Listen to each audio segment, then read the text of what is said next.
Olá, sejam bem-vindos a mais uma edição do programa Educação em Pauta. E no programa de hoje nós já temos na bancada o professor Ramon de Oliveira. Ele é professor titular da Universidade Federal de Pernambuco, onde também coordena um programa de pós-graduação em educação da instituição.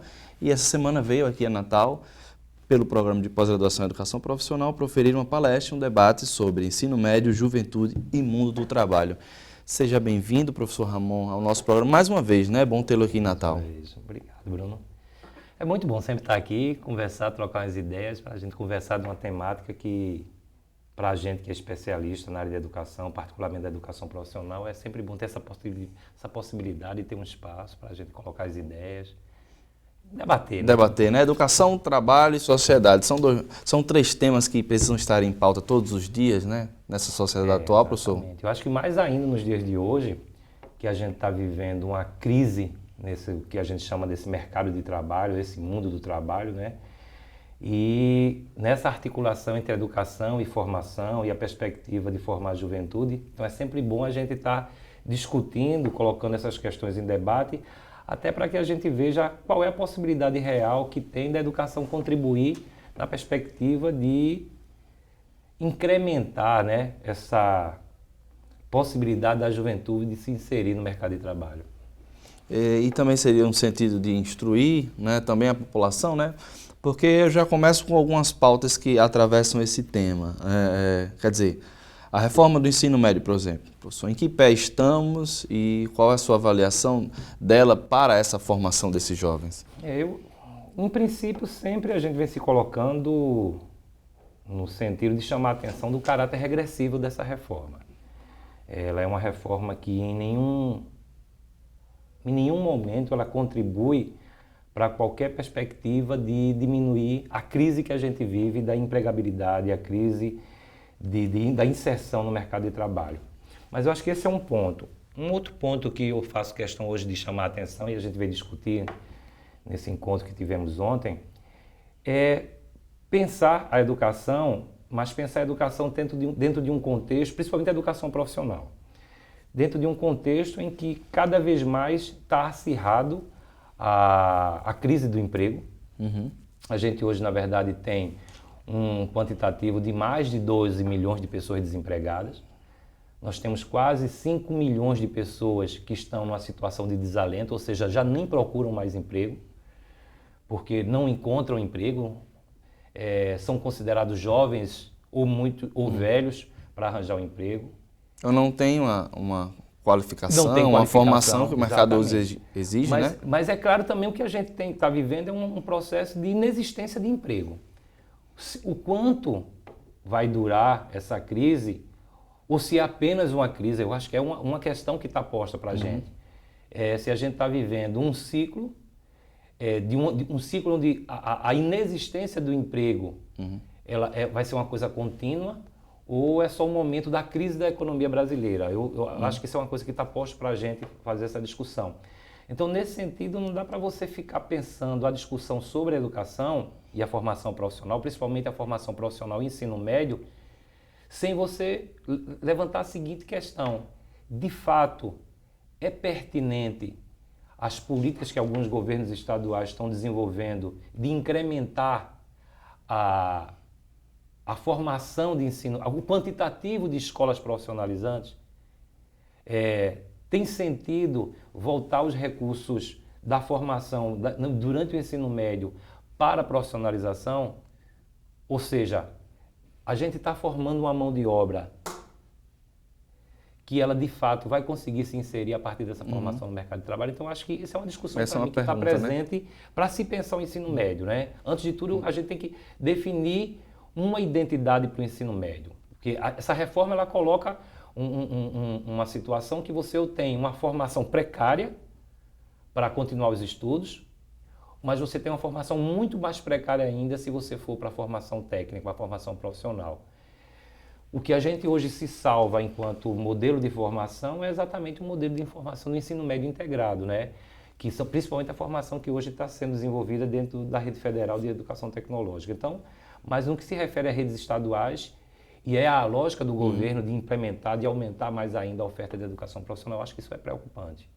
E dessas duas atmosferas que o senhor colocou aí, o que o senhor acha? É realmente uma situação circunstancial, essa crise do emprego, ou é algo que já vem atravessando as próprias políticas públicas ou a inexistência delas?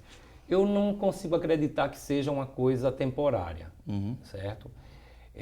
Há perfis de emprego que eles, de fato, não são gerados mais.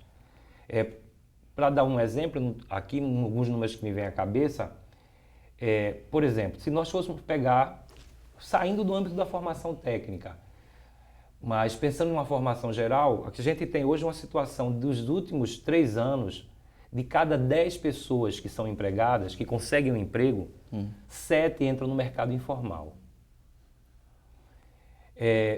Um percentual em torno de talvez de 30% só de pessoas que se formam no ensino superior conseguem um emprego no qual há uma exigência real de nível superior, ou seja, a formação típica, o emprego típico.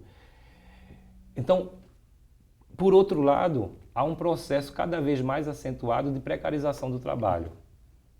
O chamado subemprego, as pessoas por conta própria, as pessoas que não estão pagando para a Previdência. Então, a gente está vivendo um processo que eu acho que não está se caracterizando para mim só enquanto um momento de uma crise, mas como sendo uma característica do mercado de trabalho brasileiro. Até porque também que a gente tem que pensar como está estruturada a economia brasileira. Não é uma economia que o que a caracteriza seja exatamente os empregos com alto valor agregado de conhecimento. Não é uma economia que ela prima uma agregação de conhecito. Mas pelo reconhecimento do próprio profissional, né? Ou seja, então é uma economia que ela tem como base a produção mais da agroindústria, né? Agropecuária, exportação de commodities. Então, eu acho que é uma economia que ela tem seu limite. E eu acho que esse limite parece que ele está cada vez se tornando mais uma barreira num processo de implementação do aumento de emprego. E isso, por exemplo, quando nós pegamos os empregos que têm uma renda, que tem um salário acima de 2 salários mínimos, desde 2014, se eu não estou enganado, acho 2014, o saldo entre empregos gerados e empregos que são fechados sempre está sendo negativo. Ou seja, você não cria mais empregos não sobra mais empregos que são com um salário um pouco maior. Então a gente tem uma tendência cada vez mais que os empregos que aparecem sejam empregos que se caracterizem pela precarização. Então essa informalidade que está aumentando, essa diminuição de pessoas que são empregadas com carteira profissional, com carteira assinada, é uma característica. E eu não consigo ver nenhum movimento que a curto prazo isso possa se reverter. Solucionar, né? O governo atual, ele também tem, digamos assim, normatizado, né? E também isso é uma bandeira que eles, inclusive, levantam, a questão da terceirização, né? Quer dizer, como é que isso atravessa nesses jovens que estão nessa fase importantíssima da vida, né? Ensino médio, vão buscar um emprego, né? Isso já afeta eles nessa formação do ensino médio ou só quando eles entram no mercado de trabalho? Uma coisa que a gente tem que levar em consideração é o seguinte: o quantitativo de pessoas que quando terminam o ensino médio e conseguem um emprego, cada vez mais se torna menor. Né? Cada vez se torna menor. A idade, esse período entre 18 e 24 anos, que é a idade que as pessoas começam a procurar mais de fato quando terminam o ensino médio ou estão no ensino superior, tem um nível de desocupação que chega a 25%. Ou seja, 1 em cada 4 pessoas entre 18 e 24 anos está desempregado. Tá. O que significa que a possibilidade que tem um jovem de terminar um ensino médio e conseguir um emprego é extremamente diminuta. Se nós pegarmos os jovens que são dos 10% mais pobres da população, e boa parte dos estudantes das escolas públicas brasileiras, das escolas estaduais, estão dentro desse contexto, a possibilidade desse menino arranjar um emprego é extremamente diminuta. A própria condição de classe, a condição social, determina, por um lado, a necessidade imediata do emprego, mas, por outro lado, determinou também a ausência de uma certa bagagem cultural, de um certo capital cultural que lhe permita também confrontar com esse mundo do trabalho e conseguir arranjar um emprego. Então, o processo de terceirização, que tem também no seu interior um movimento de precarização, ele termina por captar esse processo, por se alimentar. Então, cada vez mais você tem uma juventude que ela se forma na perspectiva de incorporar-se a um mercado de trabalho precarizado.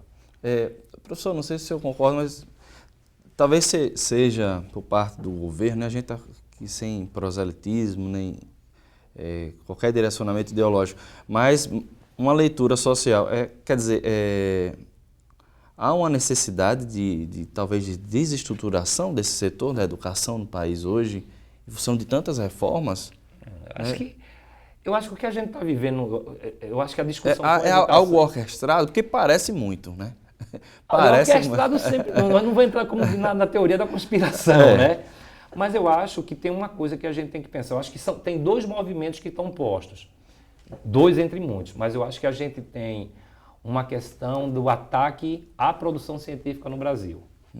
Eu acho que o processo de contingenciamento para as universidades, recursos para as universidades, a falta de recursos para a manutenção do CNPq, a falta de recursos da CAPES, a ameaça, inclusive com os cortes de bolsas da CAPES que tiveram.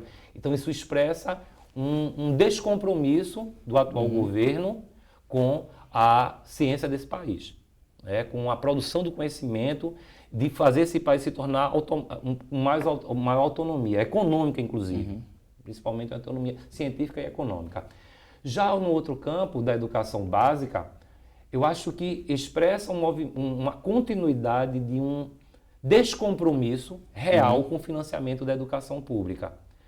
Mas, especificamente para o ensino médio, a reforma que foi feita durante o governo Temer mostra um processo de uma visão extremamente atrasada e equivocada sobre a educação, que entende que a formação para os jovens mais pobres, porque essa reforma não foi direcionada para as escolas mais ricas, mas sim para as escolas mais pobres, que o pobre, ele, antes de tudo, faz o ensino médio para arranjar um emprego. E as pesquisas mostram que a questão do emprego está posta para a juventude, enquanto uma necessidade imediata, mas não como um desejo. As pesquisas que a gente desenvolve, que outros pesquisadores também fizeram, mostram que para os jovens, se eles puderem continuar um pouco mais, concluir o ensino superior, eles entendem que isso é fundamental para eles conseguirem ter um emprego melhor. Sabem que a entrada imediata no mercado de trabalho determina que mais à frente ele não consiga arranjar um emprego de melhor qualidade.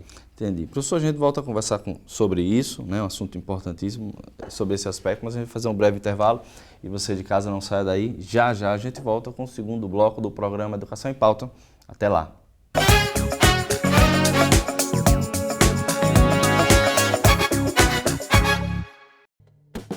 A água é um bem precioso, usado para cozinhar, para aguar as plantas, assim como para nos hidratar. Mas você sabia que esse líquido que a gente bebe todos os dias pode acabar? Por isso é preciso economizar a água que consumimos. Aí vão algumas dicas. No banheiro, feche a torneira enquanto escova os dentes ou faz a barba. E estipule um tempo aproximado de 5 minutos para o seu banho. Na cozinha, feche a torneira enquanto ensaboa a louça e só volte a abrir quando for para enxaguar. E na parte de fora da sua casa, use um balde para lavar o carro e a calçada. O uso de mangueira aumenta o desperdício de água. Faça a sua parte. Juntos podemos fazer um mundo melhor. Uma iniciativa do Instituto Federal de Educação, Ciência e Tecnologia do Rio Grande do Norte. Marina jogou essa garrafa de refrigerante no lixo seco. A garrafa foi apanhada pelo catador João e transformada nesse pote de iogurte. Maurício comprou, bebeu o iogurte e jogou o pote no lixo seco. Aí veio o catador João e ajudou a transformar o pote de iogurte em sacola plástica. Vovó Irene usa a sacola para levar as compras para casa. Depois de usada, a sacola foi para o lixo seco. E junto com outras sacolas, se transformou em mais uma garrafa PET. Você pode fazer o mesmo. Separe o lixo úmido do lixo seco e ajude a construir um mundo melhor. Repense, reaja, recicle. Uma iniciativa do Instituto Federal de Educação, Ciência e Tecnologia do Rio Grande do Norte.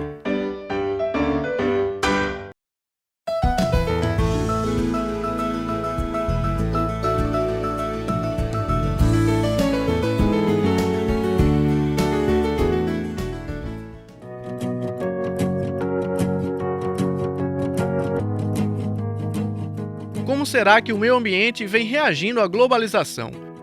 Na correria do dia a dia, a gente acaba nem notando, mas áreas verdes como esta fazem uma grande diferença em nossas vidas. As árvores prestam serviços ambientais e os benefícios trazidos por elas são muitos. E o melhor de tudo, elas não cobram nada por isso.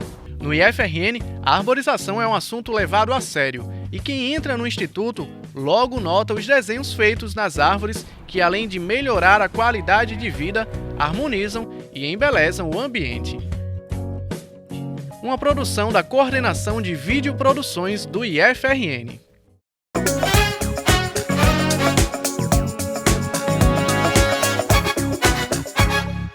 Voltamos com o segundo bloco. Eu continuo a conversar com o professor Ramon de Oliveira, professor titular da Universidade Federal de Pernambuco e também coordenador do programa de pós-graduação em educação da mesma instituição. Professor, no bloco passado a gente está falando sobre essas tantas reformas, né, tantos momentos de reconfiguração, digamos assim, para reduzir essas mudanças. Voltando para o jovem, né? O jovem que está hoje no ensino médio, sabendo que é um momento de transição, talvez da casa dos pais, né? Já pensando no primeiro emprego, na emancipação, em vários desejos, né, de mudança, para alcançar algumas conquistas também. Esse momento de instabilidade de tantas reformas pode atrapalhar especificamente esse momento da vida desses estudantes que estão hoje? Porque o mundo do trabalho já começa no ensino médio, não é isso? Uhum. Para muitos, até antes, né? Até antes, né? A gente sempre tem que lembrar que nós temos hoje cerca de 15% dos jovens entre 15 e 17 anos já fora da escola. Ou seja, nós temos quase cerca de 1.600.000 jovens fora da escola. Uma boa parte desses abandonaram a escola já nos últimos anos do ensino fundamental. E até isso é importante colocar para chamar a atenção para o discurso falso que justificou a reforma, como se fosse a escola de ensino médio que coloca os seus alunos para fora. Na verdade, o processo de saída, de abandono da escolarização, a evasão escolar já ocorre desde o ensino fundamental. Embora também haja uma evasão no ensino médio, mas essa quantidade de jovens de entre 15 e 17 anos que está fora da escola, isso já é alimentado pelo ensino fundamental, que precisa ser modificado também a sua qualidade. E que vem de um problema social também, né? Que é um vem de problema social. sério socialmente. Na verdade, eu acho que é um problema social semelhante ao problema de pobreza também, né, que a gente está vivendo. Então, essa semana mesmo, as pesquisas do IBGE anunciaram o aumento do quantitativo de pobreza no Brasil, pessoas na condição de pobreza. Ou seja, as ações, o tipo de financiamento, a destinação de recursos que podem ser usados para as áreas sociais e entre elas a educação, mostra exatamente o descompromisso com o governo em relação ao financiamento dos interesses públicos. E que isso ficou muito claro quando se foi feito, quando ainda no governo Temer também, teve aquela coisa da PEC dos gastos, né, do que congelar os gastos, que se congela os gastos para as áreas sociais, para o gasto primário, mas não se coloca um congelamento de recursos para o financiamento da dívida, né, pagamento dos juros da dívida e coisas desse tipo. Mas voltando para a questão de como esse cenário ele coloca uma certa ameaça para a juventude, uma instabilidade. Na prática, eu acho que a vida da juventude hoje, da grande maioria da juventude, ela já é de uma insegurança total. Na verdade, eu acho que a gente está vivendo hoje algo de uma insegurança que está pegando quase todas as faixas etárias, porque uma instabilidade, uma insegurança em função se a gente vai ter um emprego, o jovem se vai conseguir ter um emprego, uma insegurança se ele, ao terminar o ensino médio, ele vai conseguir continuar os seus estudos, e uma insegurança se as universidades públicas ainda vão existir, né? E nesse sentido aí a preocupação que a gente tem com o Futurice, um programa que de fato vem ameaçando a universidade enquanto instituição pública. Então, cada vez mais eu acho que a gente tem uma situação que coloca uma instabilidade, uma incerteza e uma certa dificuldade de construção de projeto futuro, né? De a gente pensar e, de certa forma, manter um caminho no sentido de sacramentar, de fato, um projeto de futuro que a juventude está construindo. Então, eu acho que esse é um momento muito ruim. É um momento de muita incerteza, de muita instabilidade, e que eu acho que tende, e não sei, eu não vou aqui fazer essa articulação de uma forma exatamente, mas a gente tem também percebido o aumento do suicídio na população brasileira.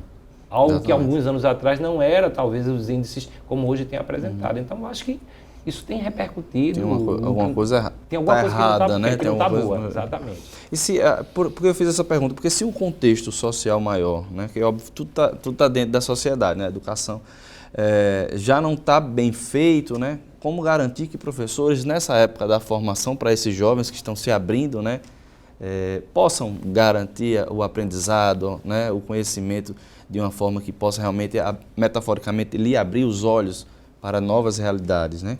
O senhor concorda que é isso mesmo? Eu acho que tem sempre, porque é outra coisa. Como eu falo dessa insegurança, em relação à qualidade da formação, a reforma, que é uma reforma basicamente curricular, mas que não é uma reforma que muda a estrutura de financiamento do ensino médio, não muda a estrutura das condições de trabalho dos professores.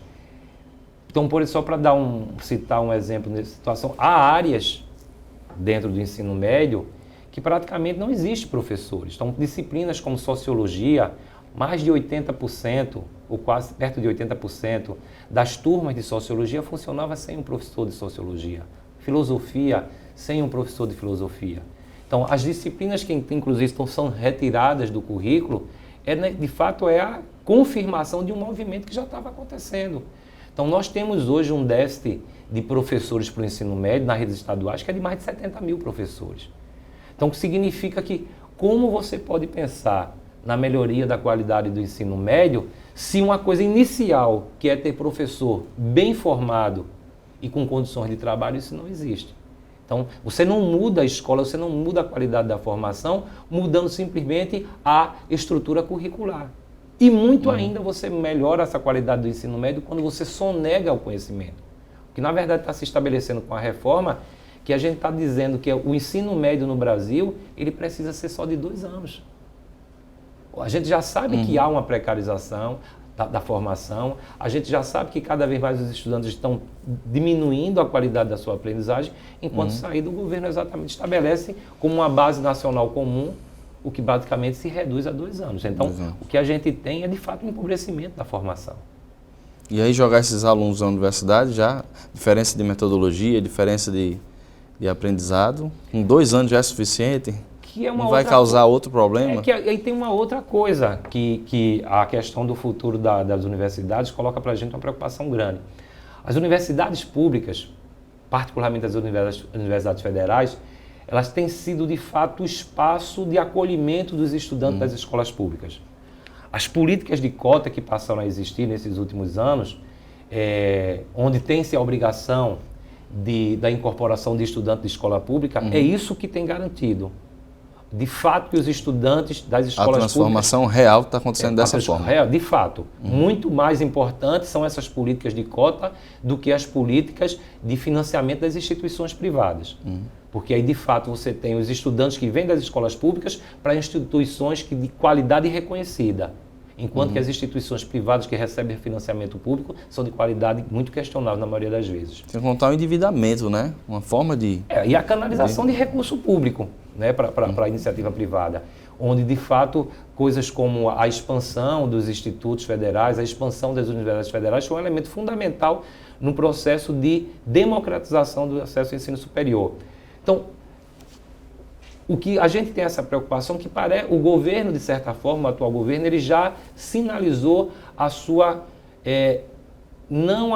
o não aceite dessas políticas de cota, né? Na lógica de que deve entrar na universidade quem tem competência, quem tem mérito, exatamente a gente sabe que se você tem uma política de esvaziamento do ensino médio, o que você está fazendo é mais ainda dificultar que esse aluno mostre a capacidade para poder chegar até o ensino superior. Então, é muito preocupante. Então, para a população, eu acho que tem 2 movimentos que não podem ser deixados de pensar de forma integrada. Uma é esse esvaziamento da qualidade do ensino médio. E a outra coisa são os projetos que tendem a tornar instituições públicas como instituições privadas. O que, de fato, representa para mim um um fechamento do acesso ao ensino superior. Parece um ataque de todos os lados, né? Professor, na sua fala o senhor citou essa questão sobre a dívida que a gente tem com os negros, que talvez seja até maior do que os pobres, né? Como é que está nessa realidade da juventude, né? Continua com essa perspectiva do que o senhor já estava falando na resposta anterior? Enquanto eu acho que a gente pode fazer isso em 2 movimentos. Enquanto acesso ao ensino médio e permanência, a distância entre brancos e negros, ela diminuiu bastante. Embora é possível ainda você perceber que os índices de aprovação das universidades públicas, o desempenho dos estudantes, a quantidade de reprovação, mostra-se diferenciado ainda de brancos e negros. Então, há uma necessidade ainda da escola ela ter políticas mais específicas no sentido da inclusão dos estudantes negros. Diminuiu-se um pouco a distância do acesso ao ensino superior entre brancos e negros, mas ainda ele é muito forte. O crescimento diremos assim, dos índices de incorporação de negros no ensino superior, ainda eles existem, mas eles precisam serem mantidos e, diremos assim, incrementados. Que existe ainda uma defasagem muito grande, para a gente ter mais da metade da nossa população, ela é negra. Mas quando já é muito pequeno o número de pessoas que conseguem chegar até o ensino superior. Então, porque hoje a possibilidade de um estudante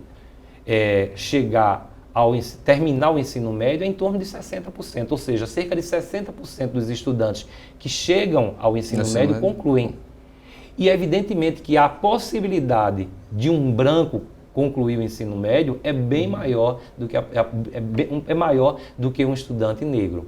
E exatamente isso tem uma implicação no ensino superior, porque a possibilidade também de um estudante pobre e negro chegar ao ensino superior é bem inferior a um estudante branco, mesmo que esse estudante seja pobre. Então, isso é importante chamar a atenção que a gente não está vivendo ainda no Brasil um processo que a falta de igualdade ela se expressa apenas no plano econômico. Nós temos uma desigualdade que se alimenta pela questão de cor. Uma injustiça social, né? Na verdade, de injustiça social. Professor, o nosso programa está acabando, mas sem ser tanto pessimista, mas sendo realista para que a gente possa reconstruir uma sociedade cada vez melhor.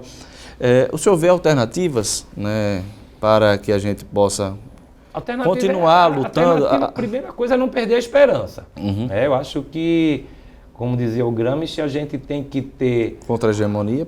Tem que desenvolver práticas contra-hegemônicas, a gente tem que ter esse pessimismo da inteligência, de captar, de ler a realidade, mas a gente não pode perder o otimismo. E esse otimismo ele é alimentado na luta, na prática cotidiana, quando a gente desenvolve práticas concretas na perspectiva de mudar essa realidade. Eu acho que esse é o caminho que está para a gente. Não perder a esperança e continuar na luta, organizado e vigilante. Tá ok, professor. Muito obrigado pela entrevista de hoje. A gente agradece. Sempre que vier Natal, está feito o convite também para a gente debater esses temas importantes para a educação e sociedade. Obrigado a você. E a você de casa, muito obrigado mais uma vez pela sua audiência. A gente termina aqui mais uma edição do programa Educação em Pauta, mas eu volto a fazer o convite para que no próximo sábado, às 10h30, aqui na telinha da TV Câmara, você possa acompanhar mais uma edição do nosso programa, assim como aos domingos, às 10h30 também na TV Câmara, onde ele é reprisado. A gente se vê na próxima semana. Até lá!